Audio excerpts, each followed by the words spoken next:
Existe un sentimiento, creo que casi universal, con el que todos nos podemos identificar. Esta frustración de los ciclos que se repiten. Sí, Llega un nuevo año, una nueva oportunidad, y nos hacemos estas promesas, ¿no? Esta vez sí voy a cuidarme más, esta vez no le vuelvo a escribir a esa persona que me hace daño. claro, el ahora sí. El ahora sí, exacto. O dejaré de gastar dinero que no tengo para impresionar a gente a la que en el fondo ni le importo. Uf, ese es muy común. Pero luego, bueno, termina la temporada, termina el año, y la sensación es de estar otra vez en la casilla de salida. Como en una rueda de hámster, agotados, sin haber avanzado. Totalmente. Y esto nos lleva a la pregunta central que sacamos de las fuentes de hoy. ¿Y si el problema no es el calendario, o el trabajo, o la ciudad? ¿Y si la solución no es cambiar de escenario, sino una metamorfosis interna? ¿Has puesto el dedo en la llaga? Justo esa sensación es el punto de partida de los textos que analizamos, pero proponen un giro radical. ¿Así? Sí, dicen que el problema no está en lo que hacemos, sino en quién creemos que somos. Introducen este concepto metanoia. Metanoia. Es un cambio profundo de mentalidad, y para explicarlo usan una metáfora bíblica muy poderosa, la de los odres viejos y el vino nuevo. Me gusta ese término, metanoia. Suena a algo mucho más grande que un simple cambio de opinión. ¿Lo es? Así que ese es nuestro objetivo hoy, ¿verdad? Vamos a desempacar esta idea, a explorar por qué fallan nuestros intentos de cambio que se basan solo en la fuerza de voluntad. Exacto. Y cómo la transformación de la identidad es, según estas fuentes, la verdadera clave para romper esos ciclos que nos agotan. De acuerdo. Entremos en materia con esa metáfora. Viene de Mateo, la idea de no echar vino nuevo en odres viejos. Ajá. Según el análisis, la identidad es el odre, el recipiente, y el vino nuevo es todo eso que anhelamos: paz, éxito, hábitos más sanos. Entiendo. La advertencia es que si intentas verter ese vino nuevo en un odre viejo, o sea, una identidad frágil, insegura, dañada, el odre se rompe. Y se pierde todo. Y lo crucial aquí es entender el por qué se rompe, ¿no? El planteamiento es que el fracaso no es por falta de disciplina, como casi siempre pensamos. Exacto. No es falta de disciplina, es un desajuste fundamental entre el contenedor y el contenido. Las fuentes dan ejemplos muy claros. A ver. Por ejemplo, no se falla en una dieta por falta de voluntad. Se falla porque una identidad de rechazo cree, en el fondo, que no merece ser cuidada y entonces busca consuelo en la comida. O sea que la raíz del problema es mucho más profunda que solo el acto de comer. Mucho más. Dan otro ejemplo. No se falla en poner límites en las relaciones por falta de carácter, Ajá. sino porque una identidad de necesitada cree, en lo más hondo, que un poco de desprecio es un precio que vale la pena pagar para no estar sola. Entiendo perfectamente. La fuerza de voluntad intenta controlar el síntoma, pero la identidad es la que está causando la enfermedad. Es una analogía perfecta. La fuerza de voluntad, según estos textos, es el intento humano de remendar un vestido viejo. Es temporal. Claro. Se agota, como un músculo.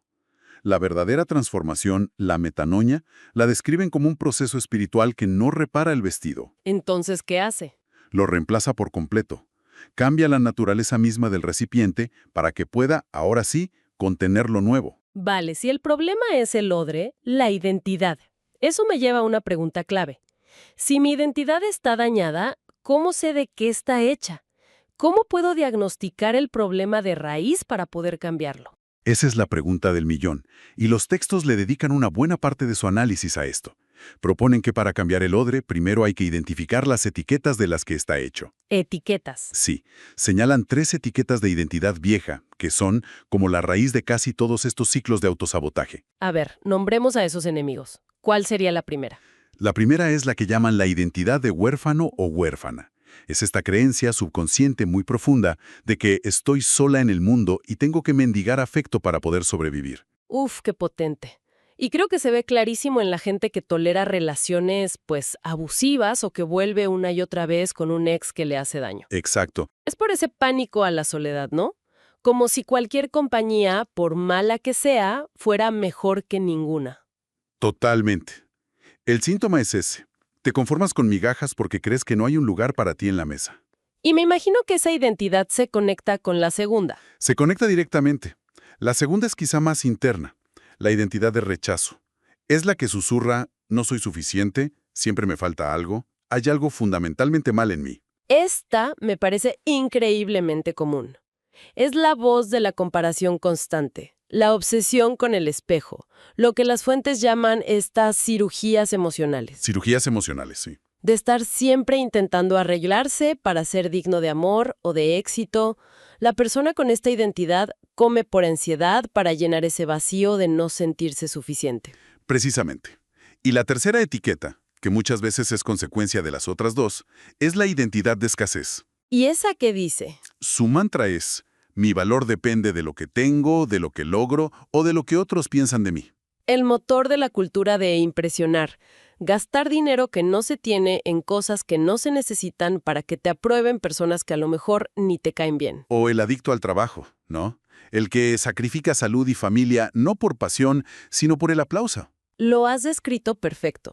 Ahora, lo que me parece fascinante, y es una capa de análisis crucial que aportan las fuentes, es cómo operan estas etiquetas. Ajá. Dicen que funcionan como invasores de la mente y que tienen una táctica muy específica. ¿Una táctica? Sí, y subrayan un detalle que es clave. Estas voces siempre hablan en primera persona. ¿Cómo que en primera persona? No dicen, eres un fracaso. Dicen, soy un fracaso. No dicen, nunca vas a cambiar. Dicen, nunca voy a cambiar. ¡Wow! Eso es fascinante y un poco aterrador. Totalmente. Y explican por qué es tan efectivo ese mecanismo. Es como una forma de camuflaje. Es el camuflaje perfecto. Al hablar en primera persona, nos hacen creer que esos pensamientos son nuestra propia identidad, nuestra verdad más profunda. Claro, se fusionan con nuestra conciencia. Exacto. Y es imposible luchar contra un enemigo si crees que ese enemigo eres tú. El primer paso de la liberación, dicen, es aprender a separar nuestra voz verdadera de la voz de estas identidades viejas. Para ilustrar esta transformación de una identidad vieja a una nueva, las fuentes usan un caso de estudio que me parece extraordinario, el de Simón Pedro. Sí, su vida es un viaje perfecto del odre viejo al odre nuevo. Absolutamente. Primero tenemos a Simón, a quien describen como el hombre de arena, el odre viejo. El pescador impulsivo. Exacto, apasionado, pero su identidad estaba ligada a su fuerza, a su oficio, a su capacidad de hacer. Confiaba totalmente en su propia fuerza de voluntad. Claro, él es el que le dice a Jesús, aunque todos los demás te abandonen, yo nunca lo haré. Es una promesa hecha desde la autoconfianza, ¿no? Desde su propio brazo. Y esa autoconfianza es precisamente el odre viejo que está a punto de reventar, porque, como sabemos, llega el momento de la quiebra. Sí, A pesar de esa promesa tan vehemente, Simón niega a Jesús no una, sino 3 veces. qué momento tan humano. Creo que a todos nos ha pasado algo así, donde nuestra propia fuerza de voluntad choca contra un muro y nos damos cuenta de que no es suficiente. Totalmente. Ese llanto amargo que describe la Biblia es un lugar muy oscuro. Pero según las fuentes, es también el punto de partida necesario, ¿no? Es el dolor del diagnóstico, la revelación dolorosa, humillante, de que tu versión vieja, tu propia fuerza, no sirve para sostener tu nuevo propósito. Su odre se rompió en 1000 pedazos. Se rompió. Simón se dio cuenta de que no podía construir una vida nueva sobre una identidad vieja basada en su rendimiento. Y es justo ahí donde entra la metanoia, el cambio de mentalidad. Las fuentes lo sitúan en esa escena increíble en la playa, en el Evangelio de Juan. Sí, y lo que es fascinante de esa escena es lo que Jesús no hace. No le da a Pedro un plan de mejora de 12 pasos. No le pregunta por su desempeño. No le exige nuevas promesas. No. La pregunta que le hace 3 veces es mucho más profunda. Va al núcleo de la identidad. ¿Me amas? O sea que la restauración no fue a nivel de comportamiento, sino de fuente de identidad. Exactamente. La restauración ocurre a nivel de identidad y de amor. Jesús no le dice inténtalo más fuerte. Le dice, recibe mi amor y mi perdón. Y luego le da una nueva identidad. Le da una nueva identidad. Cambia su enfoque de lo que Pedro podía ser, pescar peces, a lo que ahora era, un pastor de personas. Le da un nuevo nombre, Pedro, roca, y construye su nueva identidad sobre la roca del amor y el perdón, no sobre la arena de su propia fuerza. Y el resultado es el odre nuevo que vemos en Pentecostés.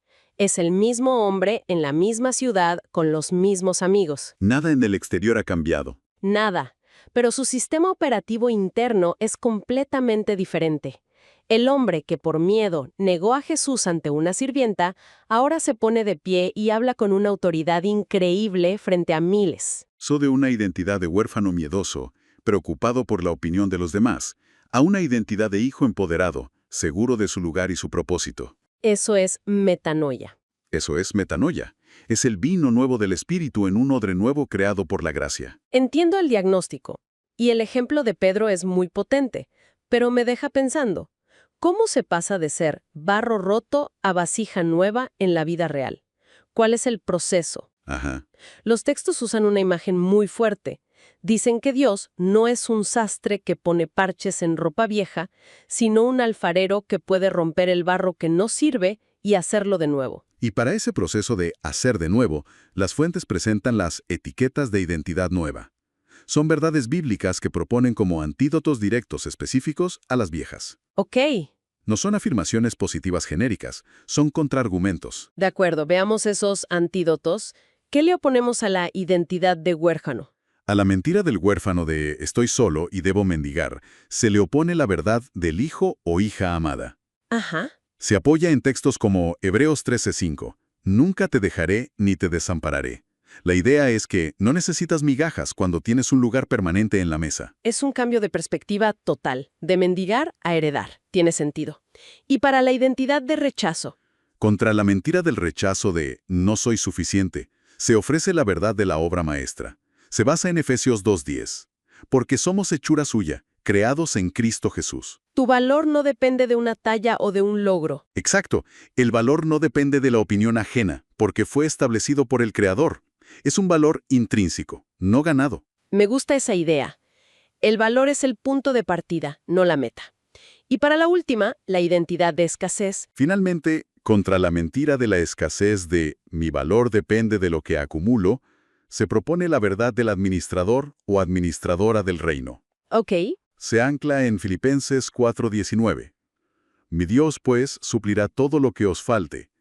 El enfoque cambia de acumular para uno mismo a administrar los recursos de Dios con generosidad, confiando en que Él es la fuente. todo esto suena muy bien en concepto. Pero para llevarlo al día a día, los textos comparten un ejercicio práctico que llaman el detector de mentiras. ¿Cómo funciona? Es una herramienta de 3 pasos, diseñada para usarse en el momento en que sientes el tirón del viejo patrón.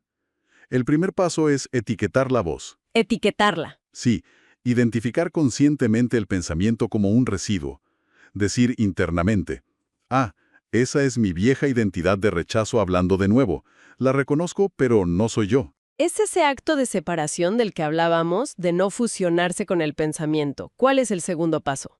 El segundo es buscar el contraargumento. Consiste en confrontar activamente la mentira que acabas de etiquetar con la verdad bíblica que le corresponde. Ok. Si la voz dice, nadie te valora, la respuesta interna consciente es, soy la obra maestra de Dios, y su opinión es la que cuenta. Es una batalla activa en la mente. Suena bien en teoría, pero en medio de la ansiedad o la tristeza, ¿realmente funciona detenerse a hacer este análisis? A veces el impulso es tan fuerte que parece imposible razonar. Es una objeción muy válida, y las fuentes insisten en que esto no es un interruptor mágico. Es un músculo que se entrena. Ah, ok. Al principio es torpe y lento, pero con la práctica se vuelve más rápido, más natural. Y ahí es donde entra el tercer paso, que es crucial. Cambiar de acción. No basta con pensar diferente, hay que actuar diferente. ¿A qué se refieren con eso? Se trata de realizar a propósito una acción que tu nueva versión haría, rompiendo así el viejo patrón. Dame un ejemplo. Si la identidad de rechazo te impulsa a encerrarte y comer por ansiedad, la acción de la obra maestra podría ser salir a caminar, llamar a un amigo para animarlo o poner música y agradecer por 3 cosas. Es como sellar la nueva verdad con una nueva acción, por pequeña que sea. Exacto. En resumen, la idea central que destilan estas fuentes es que la verdadera libertad no se encuentra cambiando de código postal, ni de trabajo, ni de pareja. No. Se encuentra renovando el sistema operativo de la mente, Hay una analogía buenísima en los textos. La oruga no necesita una rama nueva para volar, necesita una naturaleza nueva. Exactamente. Y para cerrar nuestro análisis, las fuentes dejan una invitación a la autoexploración. Proponen 3 preguntas de examen profundo. A ver, Están diseñadas no para ser respondidas desde la fuerza de voluntad, sino desde una honestidad radical que pueda abrir la puerta a esa metanoia. adelante. ¿Cuáles son esas preguntas? La primera es el diagnóstico del porqué. Cuando surge el impulso de repetir el viejo hábito, sea el que sea, ¿qué vacío específico se está intentando llenar en ese preciso momento? Profundo. ¿Es un vacío de soledad, de miedo al fracaso, de inseguridad? Se trata de ir más allá del síntoma, de tocar la herida. Entiendo. La segunda pregunta es la mentira que gobierna. Si hubiera que ponerle un nombre a la voz que susurra, no eres suficiente en esos momentos, ¿qué etiqueta vieja es? ¿Es rechazo? ¿Es escasez? ¿Es la voz del huérfano? Ajá. Los textos insisten en que no se puede vencer a un enemigo que no nos atrevemos a nombrar. Nombrar al enemigo para quitarle su poder. Entendido. ¿Y la última? La tercera y última pregunta es la más desafiante. El salto de la identidad. Dice así: si mañana al despertar se tuviera la certeza absoluta, inquebrantable, de ser una persona plenamente amada, aceptada y provista, Sí. ¿qué decisión de las que se toman hoy ya no tendría ningún sentido seguir tomando? ¡Wow! Esa es una pregunta que de verdad te obliga a confrontar la realidad. Así es. Porque según concluyen las fuentes, estas preguntas pueden revelar qué acciones de nuestra vida diaria son simplemente mecanismos de supervivencia de una versión antigua de nosotros mismos, Claro. y no los frutos que brotan, de forma natural, de una identidad nueva y verdadera.